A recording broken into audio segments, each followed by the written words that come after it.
আয় আয়ো হোসেনে ঘৰে আই ও কিনো কৰিয়াছা বহুত ভোক লাগিছে ও কিবা খাব দিয়া ও সমনীয়াৰ সঙ্গে খেলমাই ও পলম হলে যাব এৰি থৈ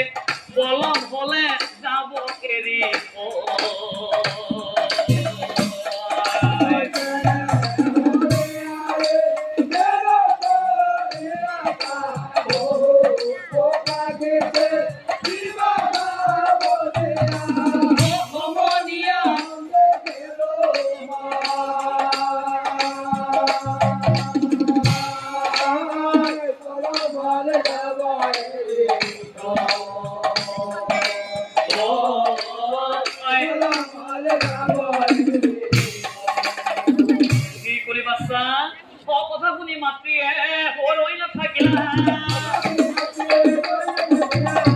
পিঠে পিঠে খোৱা বস্তু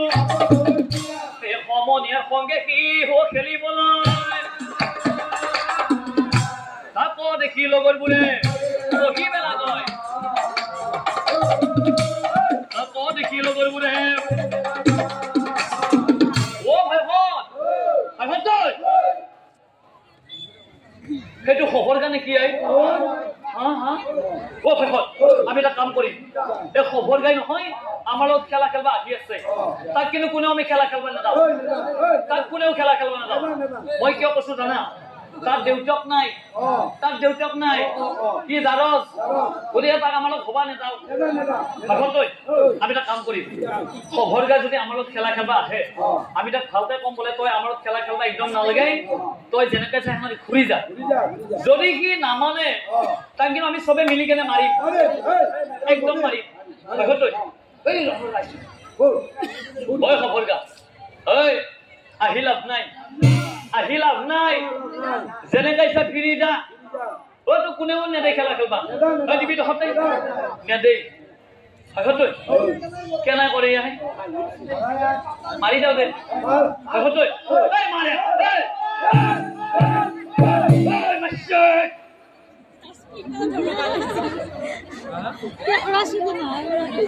বারবার কয়েছে খেলা খেলবা না তা থাপি আহি আছে তার চুলি চাওয়াই চুলি ভাষত এক খেলা খেলবা নেযাও ও সমনীয়াৰ কথা শুনি মহা দুখ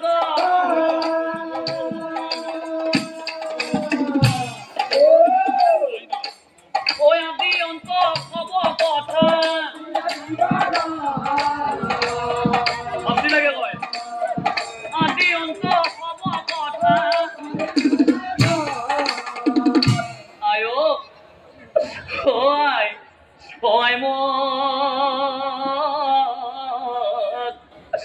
কিয়া জনম দিলা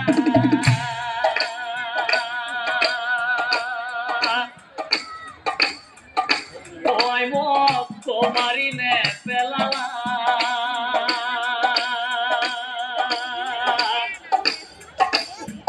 তই মোক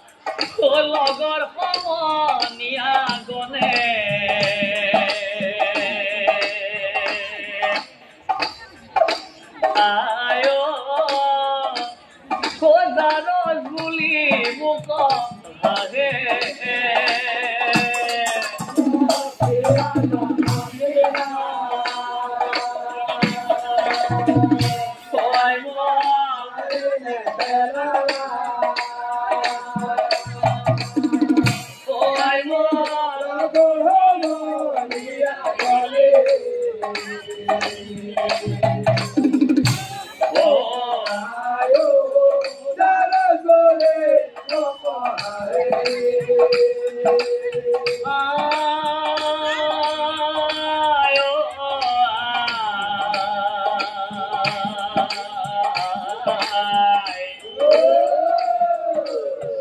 লগৰ লগৰীয়াই খেলিব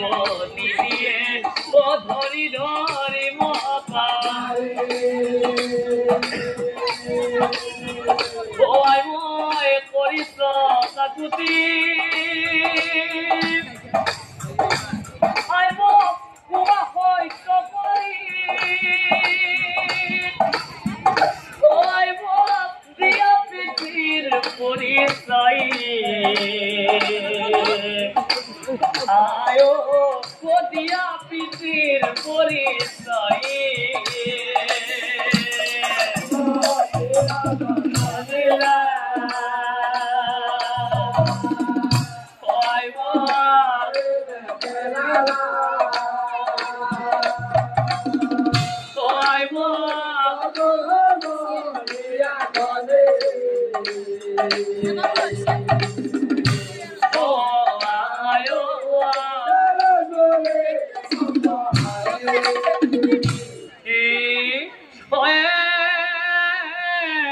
পুত্ৰৰ মুখত শুনি ইয়াতে কব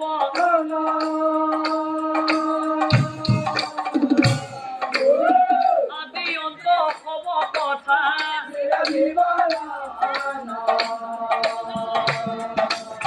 আদি অন্ত কব কথা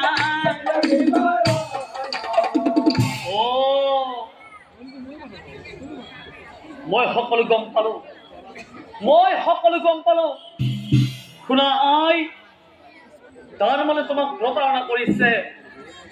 শুনা আই যি স্বামী নিজৰ পত্নীৰ মৰ্যাদা বুজি নাপায়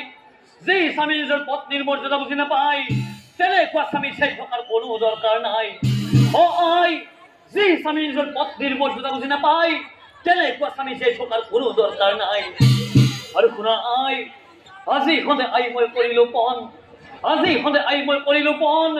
এদিন নহয় এদিন তোমাৰ সেই স্বামী কৰিম নিধন একে বুলি খবৰ গা ৰৈ নাথাকিয়া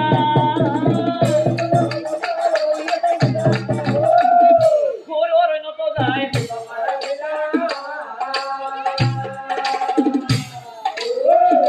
নত যায় ও বাবা বম ভোলা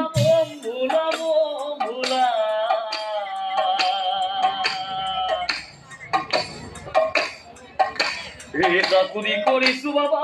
দৰিখন দিয়া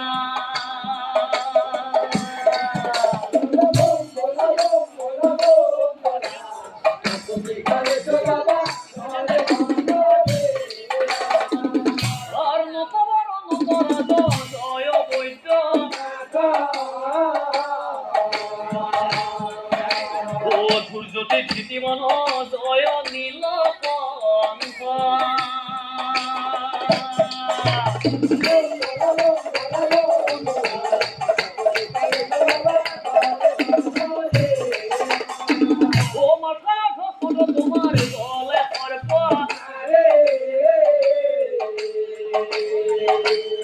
দেখারিয়া প্রভু মুখ তুমি ত্রিপুরারি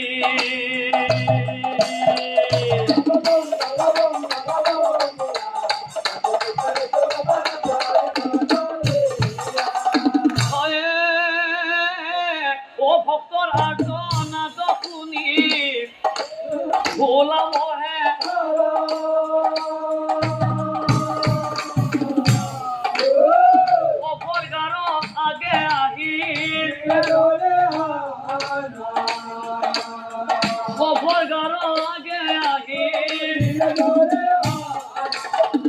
ও প্রভু দেখি খবর গার ও আনন্দিত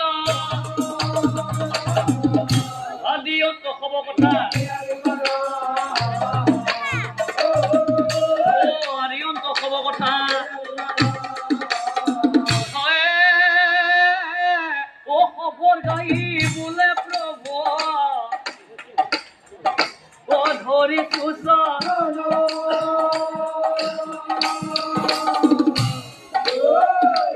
মহাদেব ও পিতৃ বধর ভাবে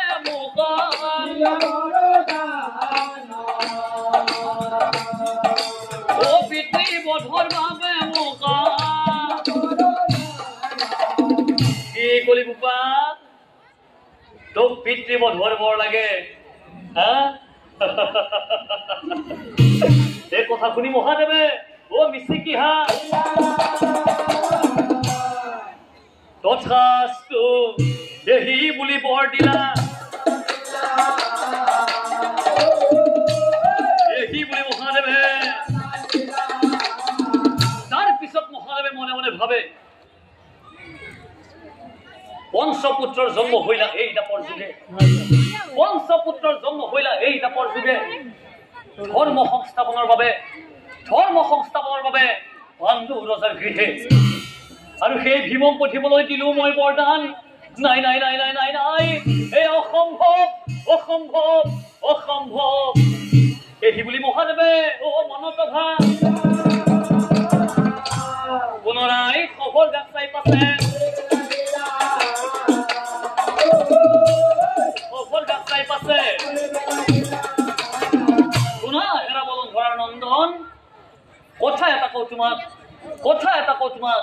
শুনা দিয়ামত এই বড়ো দ্বাৰা তুমি পিতৃক কৰিব পাৰিবা নিধন এই বড়ো দ্বাৰা তুমি পিতৃক কৰিব পাৰিবা নিধন কিন্তু মনত ৰাখিবা যি দিনলৈ তুমি আনক নকৰিবা ভিক্ষাদান আৰু শুনা যিদিনাই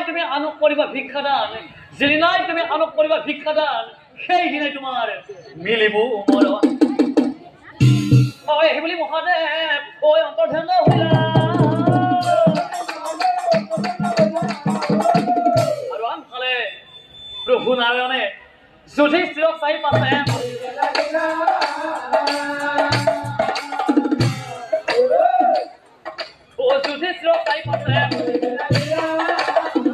দাদা কুৰুক্ষেত্ৰৰ চদিকে জ্বলি উঠিব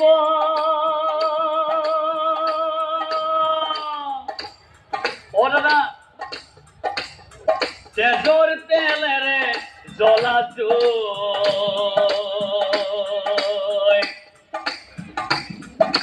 ও কত বীৰৰ আত্মাই কান্দিব আই শৰণ বেদিছো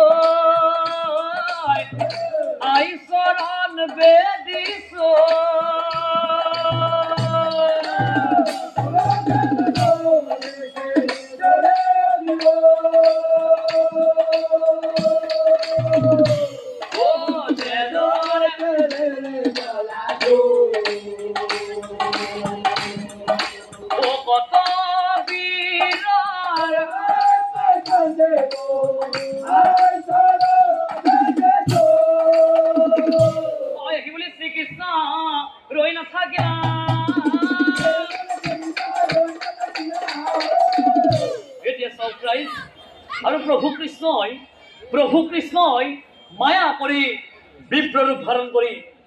প্ৰভু কৃষ্ণই মায়া কৰি বিপ্ৰৰূপ ধাৰণ কৰি খবৰ গাৰ গিখে যায়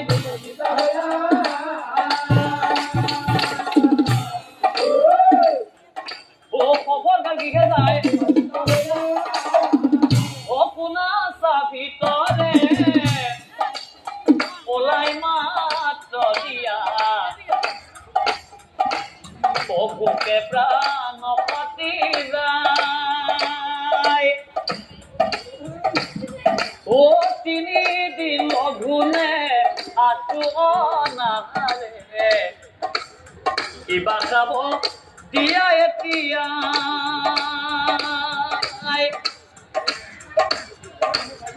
হেৰা পোনা চাবি তৰে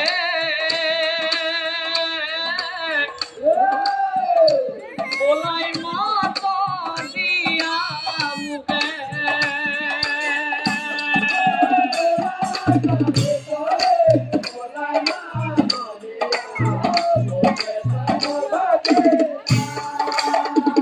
ও মাত শুনি পাতে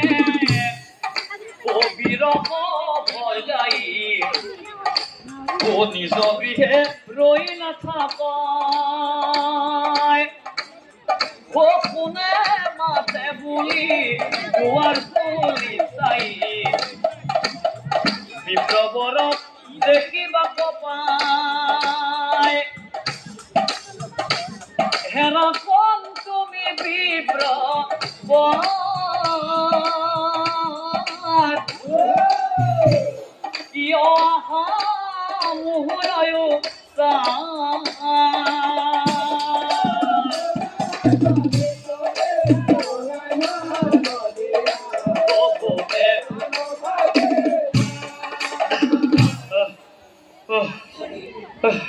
হে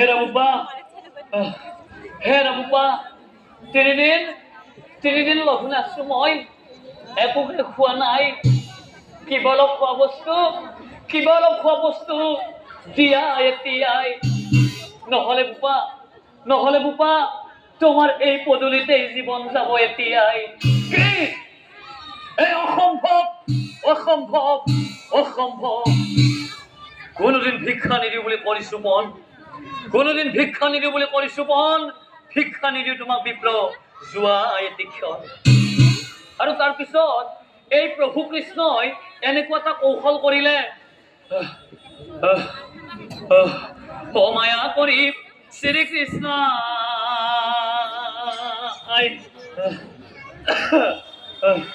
অধলিয়া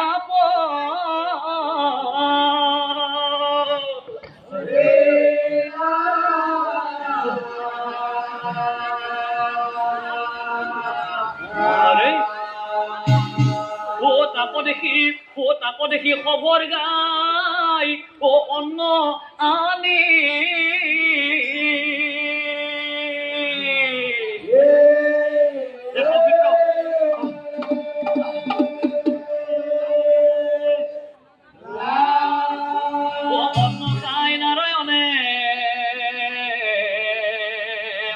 অন্ন খাই নারায়ণে ও হাহি বেলা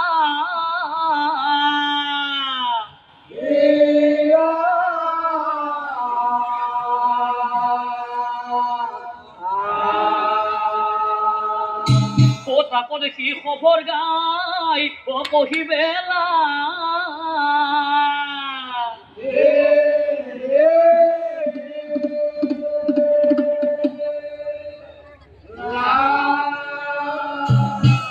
এই হোকন তুমি বিপ্লবর দিয়া পরিচয় নহলে মোর হাতে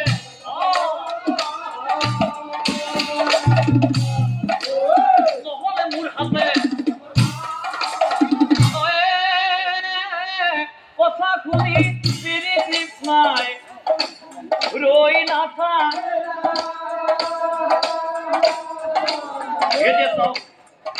কথা শুনি শ্রীকৃষ্ণই রই নাথাকিলা আৰু তাৰপিছত এই অধৰ্মিক পথ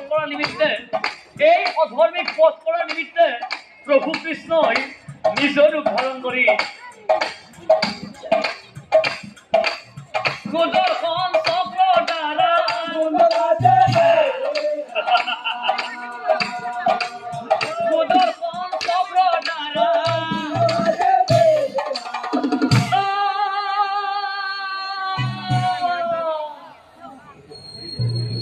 আৰু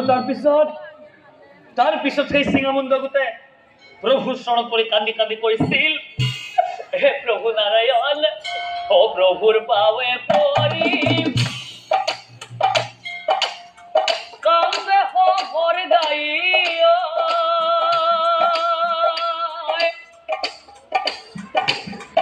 ও প্ৰভু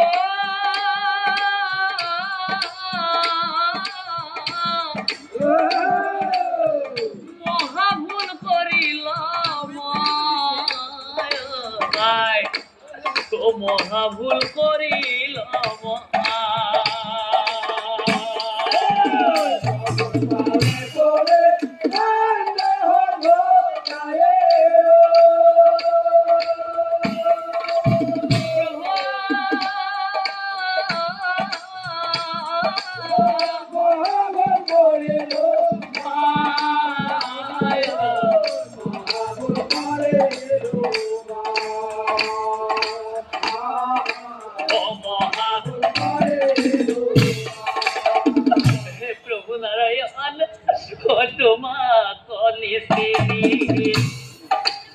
আজি প্রভু মই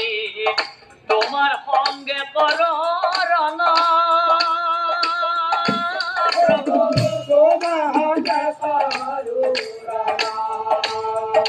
ক্ষমা করা প্রভু ধরে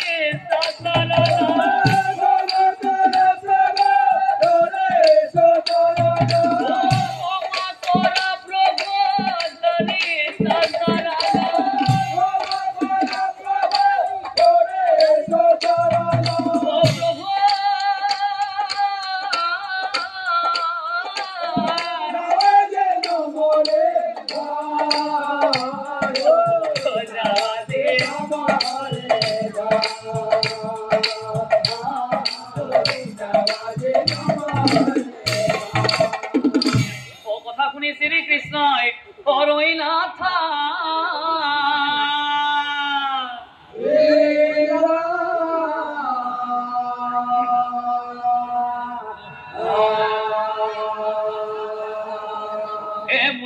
চব চাই পাছে কহিবেলা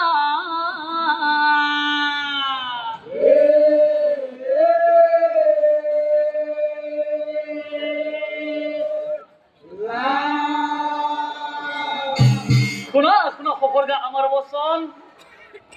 শুনা শুনা সকলকে আমার বচন কথা এটা কওঁ তোমাক শুনা দিয়া মন এই জগতত যিয়ে কৰিব ধৰ্মৰ জ্ঞানী সেইজনে অকালতে হ'ব যমৰ আলহী এই জগতত যিয়ে কৰিব ধৰ্মৰ জ্ঞানী সেইজনে অকালতে হ'ব যমৰ আলহী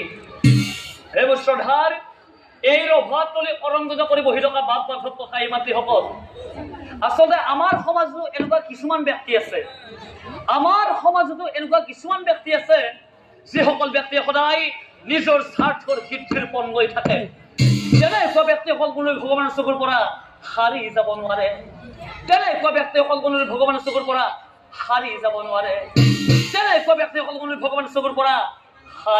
নোৱাৰে কৃষ্ণ হে মোৰ শ্ৰদ্ধাৰ এই পবিত্ৰ স্থলীত উপস্থিত হোৱা বাপ বান্ধৱ তথা এই মাতৃসকল আচলতে এইমাত্ৰ যিটো নাম পৰিৱেশন কৰিলোঁ ভীমৰ দৰ্পচূৰ্ণ আচলতে এই নামটি মই এই বছৰ নতুনকৈ লৈছিলোঁ যে নহওক নামটো আপোনালোকে কেনেকুৱা পালে নাজানো বাৰু কিয়নো নামটিত মই ইমান বেছি সময় দিব নোৱাৰিলোঁ কিয়নো ভাবিছিলোঁ যে মাঘৰ মাহত নামটো খুব ধুনীয়াকৈ গাব পাৰিম কথাটো কি মোৰে কপাল বেয়া আঘোণ মাহত দেউতা ঢুকাল শেষৰ ফালে দেউতা ঢুকোৱাৰ পিছৰে পৰা এই নামৰ পৰা কেইদিনমান বিৰত হৈ থাকিব লগা হ'ল আকৌ মাঘৰ 1 তাৰিখৰ পৰাই গোটেই মাহটো নাম ফাগুনৰ মাহটো গোটেই নাম এই নামৰ মাজত নামটো যে কেনেকৈ ওলাইছোঁ আপুনি জানো মানে নামত যাওঁতে গোটেইকেইটাক মানে পালি কওঁ আৰু গাড়ীত বোলে মই এনেখন মানে মই বক্সত লগাই দিছোঁ আপোনালোকে শুনিব গোটেইকেইটাই শুনি পেলাই ৰিহাৰ্চেল কৰক গাই থাকক গাড়ীতে সেনেকৈ গাই মাঘৰ 1 তাৰিখৰ নামটো আৰম্ভণি কৰিছোঁ কেনেকৈ বোলে নাজানো তাতকৈ ডাঙৰ কথা আপোনালোকৰ ইয়াত মই আজি প্ৰায় 12 বছৰ আগত আহি পাইছোঁ 12 বছৰ আগে তেতিয়া ইমানখিনি মানুহ নাই একদম মানুহে নাই মই বোলো আজি ইয়াত নাম বাপ মানুহ হ'ব না এতিয়া গম পালোঁ বাপৰে বাপ জনসমুদ্ৰ যে নহওক সঁচাকৈ বহুত বেছি ভাল লাগিছে আপোনালোকৰ এই অনুষ্ঠানটি কৰি লগতে নেদেখাজনৰ ওচৰত প্ৰাৰ্থনা জনাইছোঁ আপোনালোকৰ এই মহান অনুষ্ঠানটি অনাগত দিনত ইয়াতকৈ যাতে আৰু বহুত বেছি ৰমক জমককৈ কৰিব পাৰে তাৰে কামনা কৰিছোঁ লগতে অতি দুখ মনেৰে জনাওঁ এইটো মই দ্বিতীয় নাম গালোঁ এতিয়া মই আপোনালোকৰ মাজৰ পৰা বিদায় মাগিম কিয়নো মোৰ গধূলি 7 বজাৰ পৰা নামৰ অনুষ্ঠান আছে ডিমু বাৰাংঘাটি মই ঠিক টাইমত আহিছিলোঁ কথা কি আপোনালোকে ইয়াতে দেৰি হৈ গ'ল নামটো আৰম্ভণি কৰোঁতে যে নহওক আকৌ এবাৰ আপোনালোকৰ লগত লগ পোৱাৰ প্ৰতিশ্ৰুতিৰে আজিলৈ এৰিছোঁ কৃষ্ণ